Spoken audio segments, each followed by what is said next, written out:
Scena Jutra Online. Spotykamy się w studio firmy ProLight, z którego dzisiaj nadajemy. Jest z nami. Bartek Kasprzykowski. Ja nazywam się Michał Fedorow, bardzo mi miło. Porozmawiamy dzisiaj o technologiach scenicznych na scenie niekoniecznie teatralnej. Porozmawiamy o technologiach jutra, o technologiach przyszłości. Więc pierwsze takie ogólne pytanie, może najpierw zaczniemy od sceny teatralnej stricte. Jak uważasz, czy na scenie teatralnej jest miejsce dla nowoczesnych technologii, za którymi trochę jest ciężko nadążyć i czy w pewnym momencie to nie będzie tak, że one będą grały pierwsze skrzypce zamiast tych drugich czy trzecich, tak jak powinny być? Czy może to właśnie nie jest dobre myślenie? Jak uważasz ty? 2 lata temu mniej więcej, kiedy prowadziłem konferencję właśnie Scena Jutra, zadałem takie pytanie jednemu z uczestników.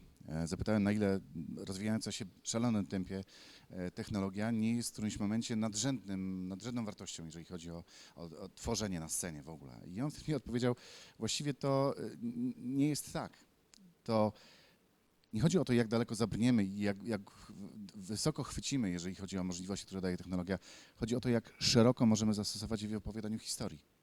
I tutaj jakby wydaje mi się, że o ile scena potrzebuje technologii, nowych technologii, to wszystko zależy od tego, co chcemy powiedzieć, jaką historię chcemy opowiedzieć, jak daleko chcemy przekroczyć granicę umowności, bądź jak bardzo chcemy daleko ją posunąć.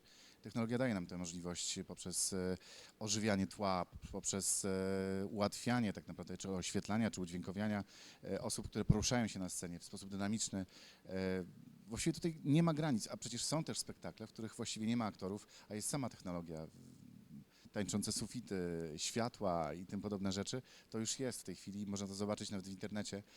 Także wydaje mi się, że scena potrzebuje technologii, nowej technologii, w tym zakresie, w jakim ma potrzebę ekspresji, do jakiego stopnia potrzebuje tej ekspresji.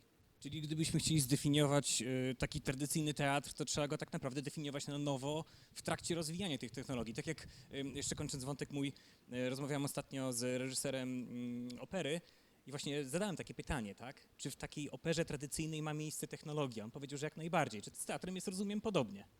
Tak, no cały czas trzeba teatr definiować na nowo. Jeżeli on już jest zdefiniowany, to przestaje być ciekawy, bo tam, gdzie postawimy granicę, mówiąc, to jest właśnie teatr, to jest właśnie nasza wypowiedź, to jest właśnie rzeczywistość, już ta rzeczywistość nam ucieka, ona cały czas się zmienia i technologia jest jakby odpowiedzią na nieustannie zmieniającą się i percepcję, i potrzeby widza, człowieka, czy nieustannie zmieniającą się historię. No, gdybyśmy 2 lata temu napisali spektakl, zrealizowali spektakl o globalnej pandemii i jej skutkach, no to ludzie by mówili świetna SF. Dzisiaj jest to po prostu przeszłość i teraźniejszość.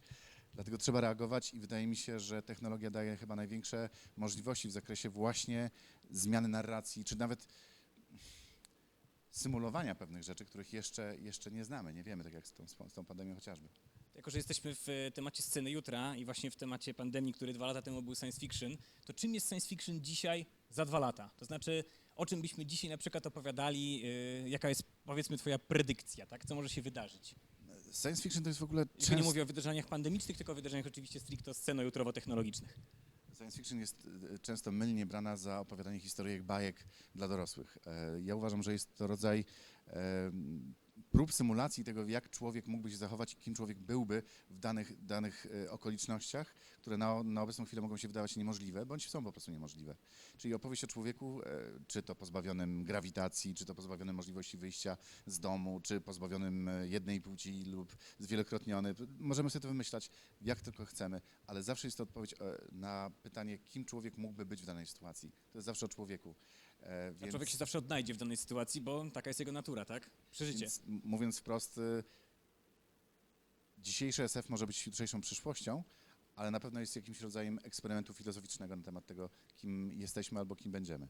To tak samo jak właśnie z tą tradycją teatru, to nie jest kwestia tego, co jest tradycyjne, tylko co my rozumiemy i czujemy jako tradycyjne, albo co widz odbiera jako, tak, to jest ten teatr, który chciałem zobaczyć. Tak, za 20 lat może być tak, że teatr odbywający się na ekranach przekaźników będzie tym teatrem tradycyjnym, a teatr przed widzem okaże się teatrem antycznym wręcz. Nie wiadomo, a może w ogóle pójdzie to w inną stronę i teatr będzie tylko 1 na 1.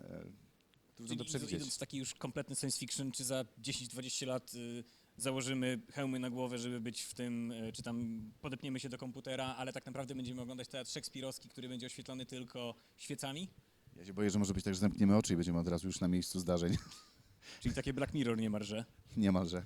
No dobrze, no miejmy nadzieję, że jednak ta koneksja ludzka pozostanie, no bo to jest chyba kluczowe, prawda? Bo jednak ten teatr nie dzieje się w próżni, tylko właśnie do widza, tak? Tak to jak jest- każde wydarzenie. Generalnie chyba to jest najtrudniejszy problem pandemii, że spektakle teatralne przeszły do sieci jako nagrane zdarzenia, które tak naprawdę były projektowane na to, żeby istnieć wobec widza i przed widzem.